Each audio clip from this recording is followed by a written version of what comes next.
এবার দুনিয়া জুড়ে বাজবে ভারতীয় হাতিয়ারের ডাঙ্কা। ভারত আর রাশিয়া মিলে বানালো ধামাকাদার প্ল্যান। পাকিস্তান এবং চীনের ষড়যন্ত্র হবে ব্যর্থ।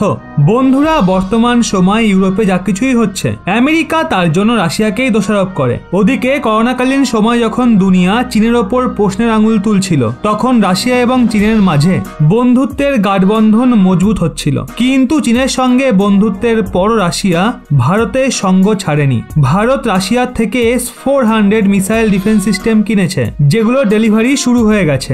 এই বছরের শুরু থেকে রাশিয়া এবং চীনের বৃদ্ধিপ্রাপ্ত বন্ধুত্বের কারণে এমনটা মনে হচ্ছিল ভারতের সঙ্গে রাশিয়ার সম্পর্ক খারাপ হচ্ছে। কিন্তু এই মাসেই রাশিয়ার রাষ্ট্রপতি পুতিন ভারতে এসে এই ধরনের সমস্ত খবরে ফুল স্টপ এনে দিয়েছে। পুতিন কেবল কিছু ঘন্টার জন্য ভারতে এসেছিল, কিন্তু এই যাত্রার মাধ্যমে পুতিন একটা সংকেত দুনিয়াকে দিয়ে দিয়েছে যে সে ভারতের সঙ্গে নিজের সম্পর্কে কতটা গুরুত্ব দেয়। প্রায় 2 বছর পুতিন রাশিয়ার থেকে বেরোয়নি, কোন রকম বিদেশ যাত্রায় যায়নি। G20 এবং COP26 এর মতো বিশ্ব সম্মেলন থেকে দূরত্ব বজায় রাখে। নিজের প্রতিদ্বন্দ্বী আমেরিকান রাষ্ট্রপতি জো বাইডেনের সঙ্গে দেখা করার জন্য শুধু কিছুক্ষণের জন্য 16ই জুন জেনেভা গেছিল। কিন্তু যখন বিষয়ে ভারতের আসে, তখন পুতিন ঘর থেকে বেরিয়ে সব থেকে ভরসাযোগ্য সহযোগী দেশের ভূমিতে আসার সিদ্ধান্ত নেয়, তাও আবার তখন যখন আমেরিকার বিরুদ্ধে তাদের চীনকে প্রয়োজন আছে। পুতিন ভারতে আসে, কিন্তু চীনে যায় না। পুতিন আজ পর্যন্ত প্রায় 10 বারের বেশি ভারতে এসছে, কিন্তু ওনার এই যাত্রা ভীষণই গুরুত্বপূর্ণ ছিল। পুতিনের এই যাত্রায় ভারত ও রাশিয়ার মাঝে অনেক সমঝোতায় মোহর লাগে। ডিফেন্স, স্পেস, পরমাণু শক্তি, টেকনিক, স্বাস্থ্য, কৃষি এবং সাংস্কৃতিক আদান প্রদানের জন্য প্রায় 1 ডজন সমঝোতায় দুই দেশের উপস্থিতিতে সাইনও হয়। পুতিন ভারতে এত সম্মান পায় যিনি সেটা ভাবতেও পারেননি। আসলে ভারত অতিথি দেবোভব নীতিতে অতিথিদের ওয়েলকাম করে, তেমনি রাশিয়ার ক্ষেত্রে তারা কোনো রকম কমতি রাখেনি। রাশিয়ার রাষ্ট্রপতি ভ্লাদিমির পুতিন 20 ডিসেম্বর PM মোদির সঙ্গে ফোনে কথা বলেন। এর দরুন তিনি ভারত যাত্রায় ওনার আদর আপ্যায়নের কথাও বলেন। আসলে ভারত এবং রাশিয়ার সম্পর্ক বহু বছরের পুরনো। সময়ের সঙ্গে সঙ্গে বন্ধুত্ব আরো মজবুত হয়। আর আজ ভারত রাশিয়ার থেকে সবচেয়ে বেশি হাতিয়ার কেনে। শুধু কেনেই না, বরং দুই দেশ মিলে হাতিয়ার একসঙ্গে নির্মাণও করছে। ব্রহ্মোস মিসাইলকে ভারত এবং রাশিয়ার বিজ্ঞানীরা একসঙ্গে মিলিয়েই বানিয়েছে, যেটাকে দুনিয়ার সব থেকে ঘাতক মিসাইল বলা হয়। এখন এই মাসেই যখন পুতিন ভারতে এসেছিলেন, তখন বিদেশ মন্ত্রী এবং সুরক্ষা মন্ত্রীর মাঝে একটা 2+2 বৈঠক হয়েছিল। এই বৈঠকে দুই দেশের বাইরে হাতিয়ার বানানোর সিদ্ধান্তে সহমত পোষণ করেছিল। আর মনে করা হচ্ছে খুব শীঘ্রই দুই দেশের সহমতকে বাস্তবে রূপায়িত করার প্রস্তুতি চলবে। বন্ধুরা, আজকের এই ভিডিওতে আমরা ভারত ও রাশিয়ার সেই পদক্ষেপের ব্যাপারেই বলতে চলেছি। এখনো পর্যন্ত ভারত হাতিয়ারের জন্য রাশিয়া, আমেরিকা এবং ইসরায়েলের মতো দেশের ওপর নির্ভর করে থাকতো। তারা এখন নিজেরা হাতিয়ার বানানোর প্রস্তুতিতে লেগে রয়েছে, তাও আবার বিদেশের মাটিতে। এর জন্য ভারত ও রাশিয়া খুব শীঘ্রই কোনো বড় পদক্ষেপ নিতে পারে। বন্ধুরা, এই ভিডিওটা শেষ পর্যন্ত দেখলে ভারত এবং রাশিয়ার রণনীতি বুঝতে পারবেন। ভারতীয় কোম্পানি বিদেশের মাটিতে বানাবে হাতিয়ার। রাশিয়ার সঙ্গে খুবই দ্রুত জোট বাঁধতে পারে ভারত।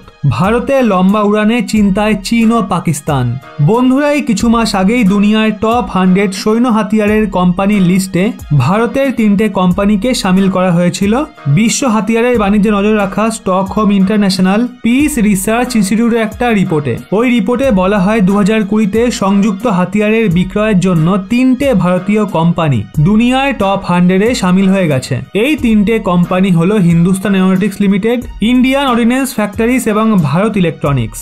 আসলে ভারতের কোম্পানিগুলো এতদিন পর্যন্ত দেশে থেকে হাতিয়ার বানাচ্ছিল, কিন্তু খুব দ্রুত এমনটাও হতে পারে ভারতের এই কোম্পানিগুলো বিদেশের মাটিতে ঘাতক হাতিয়ার নির্মাণ করতে পারে। আসলে এই মাসে যখন পুতিন ভারতে এসেছিলেন, তখন দুই দেশের মাঝে দেশের বাইরেও হাতিয়ার নির্মাণকে নিয়ে সহমত পোষণ করা হয়েছিল। যদিও এটাকে নিয়ে এখনো কোনো ঘোষণা হয়নি, কিন্তু এখন দুই দেশের মাঝে নন পেপার এক্সচেঞ্জ হয়েছে।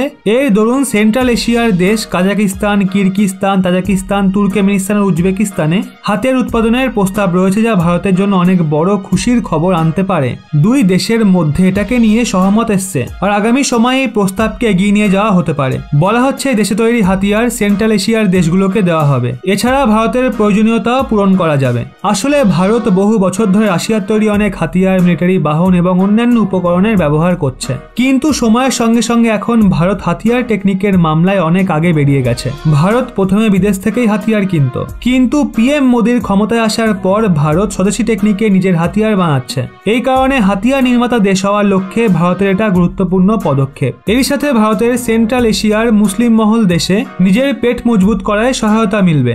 এর ফলে ভারত আফগানিস্তানেও মজবুত স্থিতিতে আসতে পারবে। রাশিয়ার মাধ্যমে আফগানিস্তানে ভারতের এন্ট্রি পাকিস্তানকে প্রচন্ড জ্বালাবে। এছাড়া যে দেশগুলোতে হাতিয়ার ফ্যাক্টরি বানানোর কথা চলছে ওই দেশগুলোর সঙ্গে ভারতের মজবুত বন্ধুত্ব রয়েছে। এটাকে এমন ভাবেও মনে করা হয় এখন এই মাসে পাকিস্তানে ইসলামিক দেশের একটা সম্মেলন হয়েছিল যাতে মধ্য এশিয়ার এই 5 দেশের বিদেশ মন্ত্রীদের সামিল হওয়ার কথা ছিল, কিন্তু ওই সমস্ত দেশের বিদেশ মন্ত্রীরা এই সম্মেলনে অংশগ্রহণ না করে ভারতের বিদেশ মন্ত্রীর সঙ্গে বৈঠক করছিল। আসলে মধ্য এশিয়ার এই 5 দেশ মুসলিম অবশ্যই, কিন্তু এই দেশগুলো পাকিস্তানের মতো কঠোরপন্থী নয়। এই দেশগুলো কখনো সোভিয়েত সংগঠনের অংশ ছিল, সেই কারণে সেগুলোর ওপর রাশিয়ার প্রভাব বেশি রয়েছে। আর রাশিয়ার নিকটে হওয়ার কারণে এই দেশগুলো ভারতেরও নিকটস্থ। ভারতের এই দেশগুলোতে নিজের পেট ভরানোর আরো একটা উদ্দেশ্য রয়েছে, আর সেটা হলো চীন। আসলে মধ্য এশিয়ার দেশগুলোতে চীন প্রচুর বিনিয়োগ করে রেখেছে। যদি ভারত তাদের হাতিয়ার ফ্যাক্টরি দেশগুলোতে তৈরি করে তো চীনের প্রভাব সেখানে একটু হলেও কমবে। সব থেকে বড় ব্যাপার হলো এই দেশগুলোতে ভারতের ফ্যাক্টরি করার জন্য পুরো সেটআপ করতে হবে না। এই উৎপাদন ওই দেশে প্রথম থেকে মজুদ সোভিয়েত আমলের ফ্যাক্টরিতেই করা হবে। বন্ধুরা, ভারত ও রাশিয়া মিলে প্রথম থেকে অনেক হাতিয়ার নির্মাণ করেছে। এর মধ্যে সব থেকে গুরুত্বপূর্ণ ব্রহ্মোস মিসাইল, যেটার অ্যাডভান্স ভার্সনের ওপর কাজ শুরু হয়ে গেছে। বন্ধুরা, ভিডিওতে আপনাদের এই ব্যাপারে বলছিও। আরো তীক্ষ্ণ দূরদর্শিতার সঙ্গে ঘাতক হবে ব্রহ্মোস। লখনৌতে তৈরি হবে ব্রহ্মোস নেক্সট জেনারেশন মিসাইল।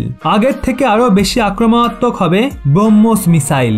বন্ধুরা, রাশিয়া এবং ভারতের অনেক পুরনো বন্ধুত্বের রং আরো গাঢ় হচ্ছে। এই দুজনের বন্ধুত্বের ককটেলে তৈরি ব্রহ্মোস মিসাইলকে দুনিয়ার সব থেকে ঘাতক মিসাইলও বলা হয়। ব্রহ্মোস মিসাইল ভারত ও রাশিয়ার সংযুক্ত প্রজেক্ট। এতে ব্রো মানে ব্রহ্মপুত্র এবং মস মানে মস্কোভা। এই নাম ভারত ও রাশিয়ার দুই নদীর নামে রাখা হয়েছে। ব্রহ্মোস একটা সুপারসনিক ক্রুজ মিসাইল, যেটাকে 21 শতাব্দীর সব থেকে খতরনাক মিসাইলের লিস্টে রাখা হয়েছে। ব্রহ্মোস মিসাইল ম্যাক 3.5 অর্থাৎ 4300 কিলোমিটার প্রতি ঘন্টার গতিবেগের চেয়েও বেশি জোরে ছোটে। এটাকে যে কোনো জায়গা থেকে লঞ্চ করা যেতে পারে। ভূমি থেকে হাওয়াতে হামলা করা সুপারসনিক মিসাইল 400 কিলোমিটার দূর পর্যন্ত টার্গেটকে হিট করতে পারে। কিন্তু এখন ভারত ও রাশিয়া মিলে এই মিসাইলকে আরো আক্রমণাত্মক করে তোলার চেষ্টায় রয়েছে। আর এখন এই আক্রমণাত্মক মিসাইলের সঙ্গেই সেনার অনেক প্রয়োজনীয় জিনিসপত্রের নির্মাণ লখনৌতে হবে। এই মিসাইল সেনার গর্ব, যেটার নাম শুনে শত্রুদের ঘুম ছুটে যায়। লখনৌয়ের হারনিতে আগামী 2 থেকে 3 বছরে 200 একর জমিতে নির্মাণ কেন্দ্র হয়ে যাবে, যেখানে প্রতি বছর 80 থেকে 100টা মিসাইল তৈরি হবে। এর ফলে প্রায় 10,000 মানুষের রুজি রোজগারের ঠিকানা মিলবে। প্রথম ধাপে নৌসেনার জন্য ব্রহ্মোস নেক্সট জেনারেশনের নির্মাণ হবে। ব্রহ্মোস সুপারসনিক মিসাইল দুনিয়ার সব থেকে শক্তিশালী মিসাইল, যা হাওয়াতেই দিক পরিবর্তন করতে পারে এবং চলন্ত টার্গেটকেও হিট করতে পারে। এটা 10 মিটার উচ্চতায় উঠতে পারে এবং র্যাডারের কবজাতেও আসে না। ওই ল্যাবে শিলান্যাস কার্যক্রমে ডিআরডিওর পক্ষ থেকে প্রদর্শনীয় হয়েছিল। ওই প্রদর্শনীতে survival blanket, paratrooper parachute system, ব্রহ্মোসের আর্মি, নেভি এবং এয়ারফোর্স ভার্সনের মডেল প্রোডাকশন স্যুট ইত্যাদি দেখানো হয়েছিল। কিন্তু সবার নজর ব্রহ্মোসের দিকেই ছিল। এর অ্যাডভান্স ভার্সন আগামী 4 বছরের মধ্যে সবার সামনে চলে আসবে। একটা খতরনাক মিসাইল হিসাবে আপনি ব্রহ্মোসকে 100-র মধ্যে, দুনিয়ার সব থেকে খতরনাক মিসাইল হিসাবে আপনি ব্রহ্মোসকে 100-র মধ্যে কত দেবেন অবশ্যই নিচে কমেন্টে জানান। আর এরকমই ব্যাক টু ব্যাক আপডেট পেতে সাবস্ক্রাইব করুন রহস্য বাংলা এবং আমাদের সঙ্গে থাকুন।